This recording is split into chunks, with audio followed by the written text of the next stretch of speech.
শোনেন, আপনার নাম তো আমার জানা নাই।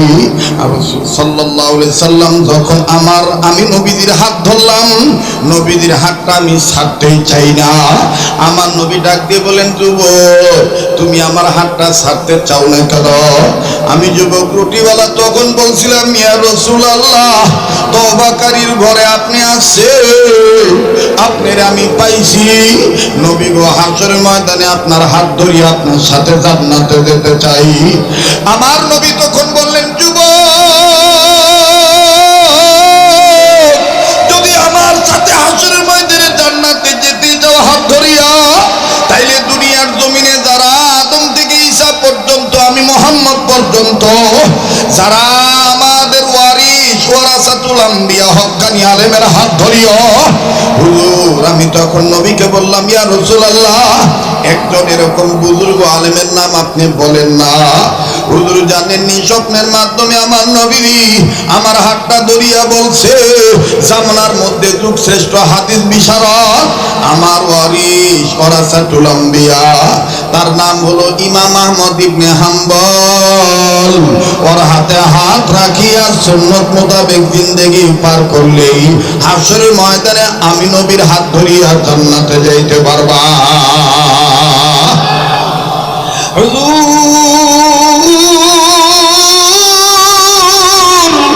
ওই দিনের পর থেকে আমি ইমাম আহমদ ইবনে হাম্বলের তালাশ করতেছি, আমি খুদিয়া খুদিয়া বেড়াই, ওনার তো আমি পাই না।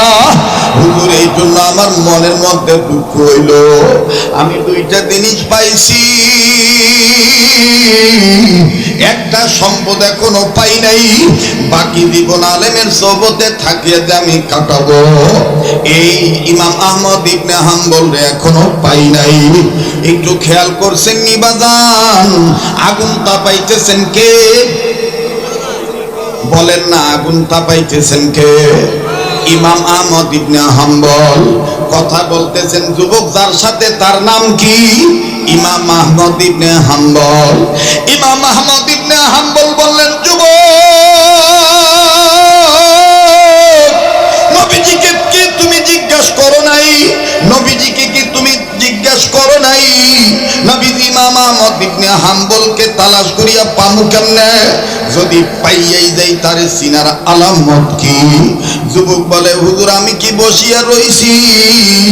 আমার নবীকে আমি জিজ্ঞাসা করেছিলাম, ইয়া রাসূলুল্লাহ, ইমাম আহমদ ইবনে হাম্বলকে দেখতে কেমন হবে? আমি কেমনে বলবো ওনার নাম ইমাম আহমদ ইবনে হাম্বল? যুবককে ইমাম আহমদ ইবনে হাম্বল বলেন। তারপরে নবী কি বলছেন? ডেকে ডেকে বলেন, হুজুর ইমাম আহমদ ইবনে হাম্বল নাকি উনি?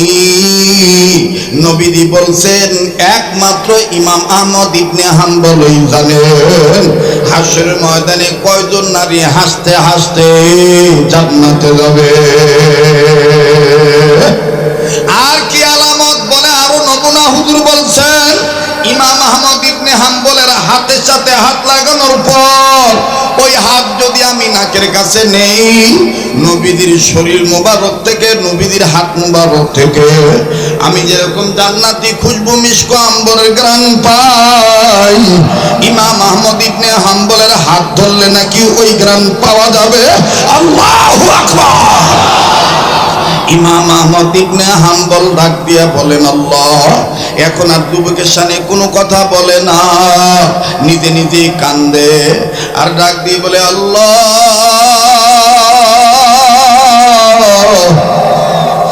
আমারে নবীজি এইরকম ভালোবাসে, আল্লাহ তুমি আমার এইভাবে কবুল করছো। ইমাম আহমদ ইবনে হাম্বল হাত পিছনে নিয়ে নিলেন।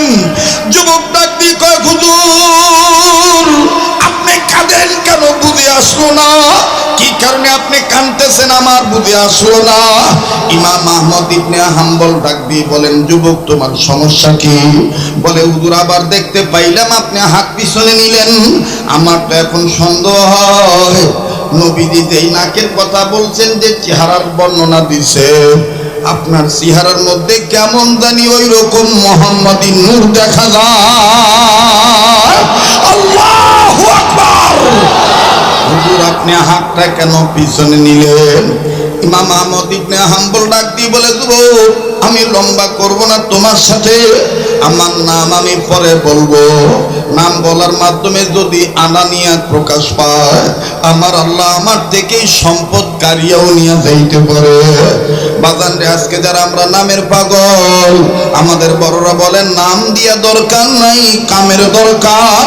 এজন্য বুজুর্গরা বলেন মশহুর হওয়ার দরকার নেই, মকবুল হও। ও আজিজ তলাবা ভাইরা, তোমাদের পায়ে হাত দিয়ে বলি, মানুষ আমাদেরকে বলে জননন্দিত, বিশ্বনন্দিত, কিন্তু আমি নিজেকে মনে করি আমি সবচাইতে নিন্দিত, আমি সবচাইতে নিন্দিত। আমি নিন্দিত হইয়াই আনন্দিত, কারণ দুনিয়ার সব মানুষ যদি আমাকে ফুলের মালা দেয়, আর আল্লাহ যদি আমারে কবরে ধরিয়া ফেলায়, তাইলে কিন্তু উপায় নাই। আর দুনিয়ার সব মানুষ যদি আমাকে চপেটাঘাত মারে, আঘাত করে, থুতু নিক্ষেপ করে, আল্লাহ যদি আমারে মাফ করিয়া দেয়, তাইলে আমার বন্ধুগণ আমার আর কোন চিন্তা নাই। আমি গুনাহগার গো আল্লাহ, আমি গুনাহগার, দয়া করে মোদের গুনাহ মাফ করে দাও, তোমার নাম গফুর গফফার। এটা ডাক দেন না, বলেন না আল্লাহ। ইমাম আহমদ ইবনে হাম্বল ডাক দিয়ে বলতেছেন, হুব্বাত যুবক, শোনো শোনো, পাঁচটা নারী জান্নাতে যাবে হাসতে হাসতে। নাম্বার 1 মা খাদিজা, নাম্বার 2 ফাতেমাতুজ জোহরা, নাম্বার 3 আম্মা জান আয়েশা, নাম্বার 4 আইয়ুব নবীর বিবি রহিমা, নাম্বার 5 ফেরাউনের স্ত্রী আসিয়া। যুবক ডাক দিয়ে কয়, হুজুর আর বলতে হবে না, আপনি যেইভাবে বললেন এইভাবেই নবী বলে গেছেন। হুজুর আপনি ইমাম আহমদ ইবনে হাম্বল, যখনই বলে আপনি ইমাম আহমদ ইবনে হাম্বল, ইমাম আহমদ ইবনে হাম্বল খালি পিছনে যায়, হাতটা পিছনে নিয়ে রাখে। এবার ইমাম আহমদ ইবনে হাম্বলের এই পিছনে যাওয়া দেখা আমার বন্ধুগণ যুবক চুলার জাল কমাইয়া পিছন দিক দিয়ে আসিয়া আমার বন্ধুগণ হুজুরের 2টা হাত ধরে ধরছে। হাত এরকম করে ধরিয়া আস্তে করে সামনে যে হুজুরের পাও 2টা ধরে ধরছে। জড়ে ধরিয়া আমার বন্ধুগণ নাক দিয়া শরীর থেকে গ্রাণ গ্রহণ করিয়া দেখে, আল্লাহু আকবার, আল্লাহু আকবার, ইনার গায়ে তো দেখি নবীদের গ্রাণ পাওয়া যায়। আল্লাহু আকবার। এটাই বাজান আল্লাহ পাক বলেছেন, ওয়ামা আতাকুমুর রাসূল ফাখুযুহু ওয়ামা নাহাকুম আনহু ফান্তাহু। আমার রাসূল, আমার আল্লাহ বলেন, আমার রাসূল আমার পক্ষ থেকে তোমাদেরকে যেটা ধরতে বলে সেইটা তোমরা মজবুত করে ধরো, যা ছাড়তে বলে তোমরা সেটা ছেড়ে দাও। আর নবী বলেছেন, আল মারউ মা মান আহাব্বা, যার সাথে তার মহব্বত তার সাথে তার কিয়ামত। আরে বন্ধু আমার, ভাইরা, বাবারা, এই জন্য আসেন না আজকে থেকে নিয়ত করি, আমার ব্যবসা, আমার বাণিজ্য, আমার রাজনীতি, আমার শিক্ষানীতি, আমার বন্দিনীতি, আমার সমাজনীতি সব আমি করব একজন যোগ্য হক্কানি আলেমের সহবতে থাকার মাধ্যমে। ইনশাআল্লাহ। কারা কারা তৈরি আছি? দু হাত তুলে আল্লাহকে দেখাই, নারায়ে তাকবীর। আর এইভাবে সহবত লাভ করতে গেলেই আপনি তো আল্লাহওয়ালা হইয়া যাবে। আর আল্লাহওয়ালা হইতে গেলে 5টা কাজ আপনাকে ধারাবাহিকভাবে করা লাগবে। নাম্বার 1, সকল প্রকার ছোট বড় গুনাহ থেকে বেঁচে থাকা। নাম্বার 2, আল্লাহর হুকুম ফরজ ইবাদত। নাম্বার 3, আল্লাহর হুকুম ওয়াজিব। নাম্বার 4, নবীদের সুন্নতলা উম্মত হওয়া। নাম্বার 5, নিজের অভ্যাসকে নফল আমলের অভ্যাসে পরিণত করা। আজ আমি নামার আগে, কথা শেষ করার আগে একটা সুন্নতের দাওয়াত আমি আপনাদেরকে দিতে চাই। মুসলমান ভাইরা আমার, বন্ধুগণ, সেই সুন্নতটা হইল খানা খাওয়ার আগে পরে, এটা একটা সহজ সুন্নত। খানা খাওয়ার আগে পরে আবু দাউদ শরীফের হাদিস, টোটাল সুন্নত হলো 17টা। এর মধ্যে 4 নম্বর সুন্নত হইল খানা খাওয়ার আগে পরে 2 হাত কবজি পর্যন্ত ধৌত করা। বুঝে থাকলে বলেন না কয় হাত? কোন পর্যন্ত? কখন কখন? খানা খাওয়ার আগে এবং পরে। ব্যবসায়ী ভাইরা আবার বলেন, কয় হাত? কোন পর্যন্ত? কখন কখন? খানা খাওয়ার আগে এবং পরে। পারবো তো ইনশাআল্লাহ? পারবো তো ইনশাআল্লাহ? তাহলে স্লোগান হয়ে যাক, সুন্নত যেখানে উম্মত সেখানে। কথা বলেন ঠিক কিনা? সুন্নত আছে যেখানে উম্মত আছে। নারায়ে তাকবীর। আজকের আলোচ্য বিষয়বস্তু থেকে আমরা কয়েকটা শিক্ষা গ্রহণের সবক পাইলাম। নাম্বার 1, চোখ কয়টা? এক চোখ দিয়ে সকল মানুষের গুণ দেখব, আর এক চোখ দিয়ে নিজের দোষ দেখব। আমার ভাইরা, নাম্বার 2, আল্লাহ হইতে গেলে কয়টা কাজ করতে হবে? 5টা কাজ। নাম্বার 1, সকল প্রকার গুনাহ থেকে বেঁচে থাকা। নাম্বার 2, আল্লাহর হুকুম ফরজ ইবাদত ঠিক মতন আদায় করা। নাম্বার 3, আল্লাহর ওয়াজিব আল্লাহর হুকুম ওয়াজিব ঠিক মতন আদায় করা। নাম্বার 4, সুন্নতুল্লাহ উম্মত হওয়া। নাম্বার 5, নিজের অভ্যাসকে নফল আমলের অভ্যাসে পরিণত করা। সুবহানাল্লাহ বলে। 3 নাম্বার সবক হইল, আমার বন্ধুগণ, আমার ভাইরা, সুন্নত আছে যেখানে উম্মত আছি সেখানে। এটাই আল্লাহর আদেশ। এটা কার আদেশ? তোমরা যদি আমাকে পেতে চাও, আমার নবীর ইত্তেবা করো, আমার নবীর অনুসরণ করো। মুহতারাম হাজিরিন, আজকে যদি আমরা রান্নাঘর থেকে শুরু করে বঙ্গভবন পর্যন্ত, জন্ম থেকে শুরু করে কবর পর্যন্ত সকল ক্ষেত্রে নবী আলাইহিস সালামের সুন্নতকে যদি আমরা মানি, পয়গম্বর হাবিবের কিবরিয়ার সুন্নতের উম্মত যদি আমরা হতে পারি, খোদার কসম, আমার বাংলাদেশে টেকনাফ থেকে তেতুলিয়া, রূপসা থেকে পাতুরিয়া, সুন্দরবন থেকে বান্দরবন, চট্টগ্রাম টু কুড়িগ্রাম, রংপুর টু আমার বন্ধুগণ দিনাজপুর, কোন জায়গায় কোন এলাকায় নবীর বিরোধীরা, কাদিয়ানীরা, সাদিয়ানীরা, উলামা বিদ্বেষীরা, ইসলাম বিরোধীরা, হক্কানি পীর মাশায়েখ বিরোধীরা কখনোই ডানা মেলে উড়ে বেড়ানোর সাহস পাবে না। আমাদের মরণ যেন হয়, আমাদের জোরে, আমাদের মরণ যেন হয়, আমাদের আল্লাহ আল্লাহ বলতে বলতে, নবীর প্রেমে চলতে চলতে, আল্লাহ আল্লাহ বলতে বলতে, নবীর প্রেমে চলতে চলতে, মরণ যেন হয় আমাদের, হয় আমাদের। দিনের পথে চলতে গিয়ে, হকের কথা বলতে গিয়ে, দিনের পথে চলতে গিয়ে মুমিন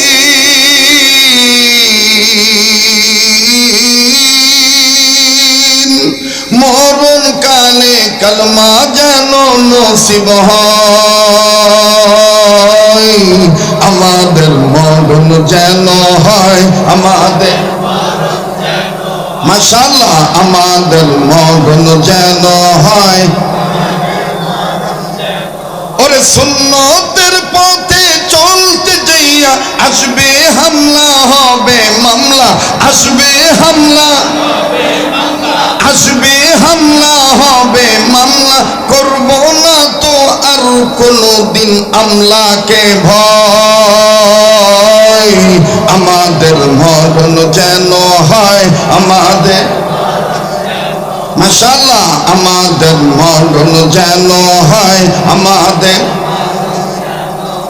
আল্লাহ আল্লাহ বলতে বলতে, নবীর প্রেমে চলতে চলতে, আল্লাহ আল্লাহ বলতে বলতে, নবীর প্রেমে চলতে চলতে, মরণ যেন হয় আমাদের।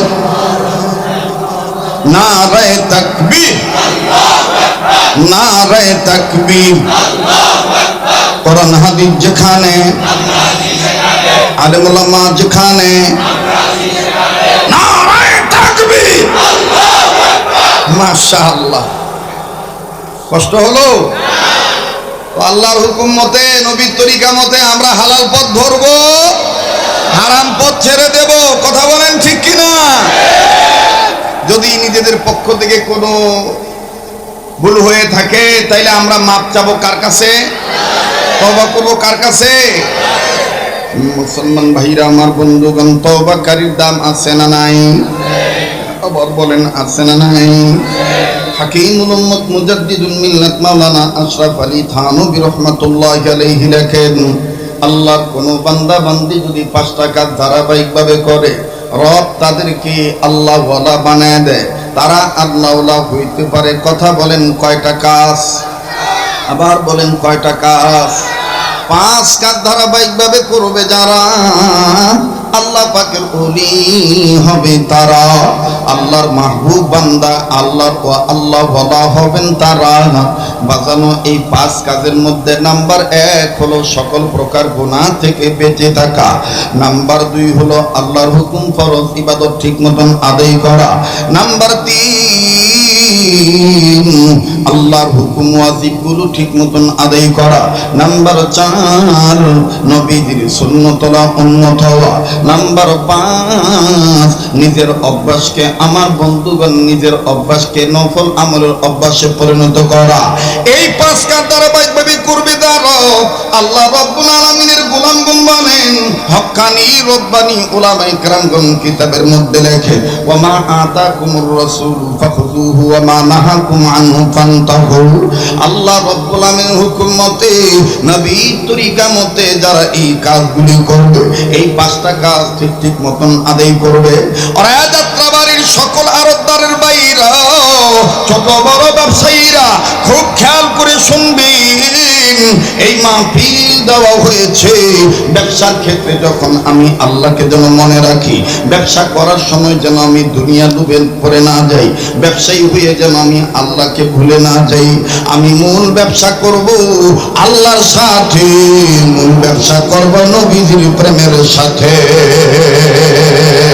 ঠিক কিনা বলে আমার বন্ধুরে? আর যতক্ষণ আমি আলোচনা আগায় নিতে পারি, তবে আগামীকাল আবার আমি আসতেছি পাশের বাজারে, বাজারে ওখানে কিন্তু নজরুল ইসলাম কাসিম হুজুরের পরে আমার বয়ান। আজকের মতন আর তাড়াহুড়া নাই, অল্প সময়ের মধ্যে আমি আজকে কথাটা শর্ট করে বলে বিদায় নেব ইনশাআল্লাহ। আগামীকালকে বিস্তারিত ব্যাখ্যা দেব বেঁচে থাকলে ইনশাআল্লাহ। একটু শোনেন বাজান, গভীর মনোযোগী হয়ে শোনেন।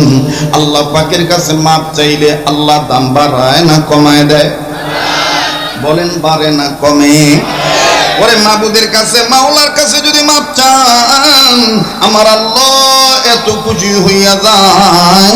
রব ডাক দিয়ে বলেন, মানুষ যারা জন্ম নিয়েছে, এই মানুষগুলো যদি আমার ডাকে সাড়া দেয়, এই মানুষগুলো যদি আমার আহ্বানে সাড়া দেয়, আমি রব তাদের দুটো জিনিস পুরস্কার দেব। নাম্বার 1, তাদের জিন্দেগির গুনাহগুলি মাফ করে দেব। নাম্বার 2, আমি আল্লাহ তাদের আমল নামায় জান্নাত লেখে ধন্য করে দেব। আওয়াজ দিয়ে বলেন না সুবহানাল্লাহ। আল্লাহু ইয়াদউ ইলাল জান্নাতি ওয়াল মাগফিরাতি বিইذনিহি ওয়া ইউবাইয়িনু আয়াতিহি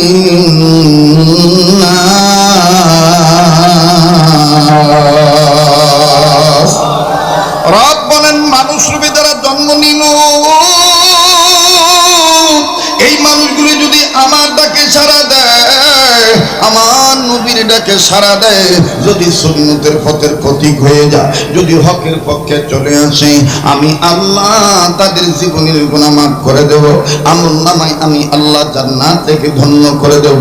দেখেন মুসলমান ভাইরা, আমার বন্ধুগণ, ধনী হন গরিব হন, বড় ব্যবসায়ী হন ছোট ব্যবসায়ী হন, গভীর মনোযোগী হয়ে কথাগুলি শোনা দরকার। আর আল্লাহ পাকের কোরআনের কথা যদি আপনি মনোযোগ দিয়ে শোনেন এবং মানার নিয়ত করেন, যদি আপনি কোরআন কারীম মনোযোগ সহকারে শুনেন এবং মানেন, আল্লাহ পাক বলেছেন, নবী গো, আমি আল্লাহ তাদেরকে হেদায়েত দান করব, আমি রব্বে কাবা তাদেরকে জান্নাতের টিকিট দান করব, বুদ্ধিমানের টিকিট আমি আল্লাহ দান করে দেব। আল্লাযীনা ইয়াসতামিউনাল কাওলা ফায়াত্তাবিউনা আহসানাহু উলাইকাল্লাযীনা হাদাহুমুল্লাহ।